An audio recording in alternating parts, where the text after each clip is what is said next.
मुख्य निवडणूक आयुक्त ज्ञानेश कुमार लोकशाहीची हत्या करणाऱ्या वोट चोरांना पाठीशी घालतायत। राहुल गांधींचा पत्रकार परिषदेत आरोप। महाराष्ट्राच्या राजुरात 6850 मतं वाढवण्यात आल्याचा राहुल गांधींचा पत्रकार परिषदेत आरोप। काँग्रेसच्या समर्थनार्थ जाणारी मतं जाणीवपूर्वक वगळल्याचा आरोप। आनंद दिघे नेते उपनेते नव्हते, जिल्हाध्यक्ष होते।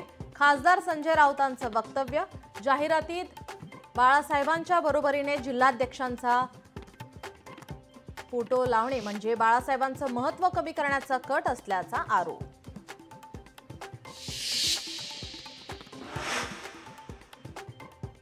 मविया म्हणून सर्वच ठिकाणी एकत्र लढू असं नाही। कोल्हापुरात शरद पवारांचं मोठं वक्तव्य। आगामी निवडणुका शरद पवार स्वबळावर लढणार का? चर्चांना उधाण।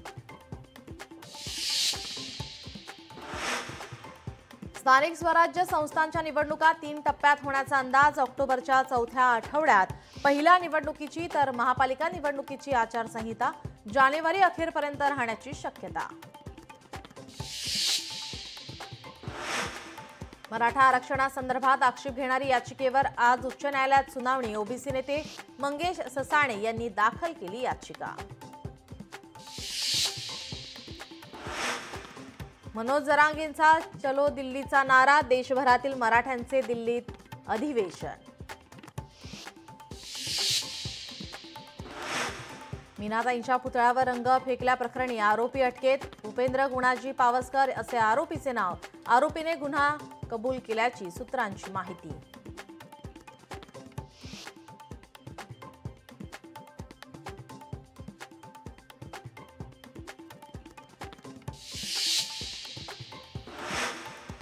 पुण्यात कोथरूडमध्ये मध्यरात्री फायरिंग। 1 जण गंभीर जखमी। प्रकाश धुमाळ या व्यक्तीवर फायरिंग।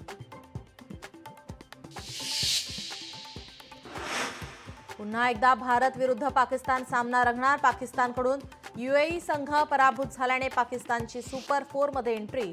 सुपर 4 मध्ये 21 सप्टेंबरला भारत विरुद्ध पाकिस्तान होणार सामना।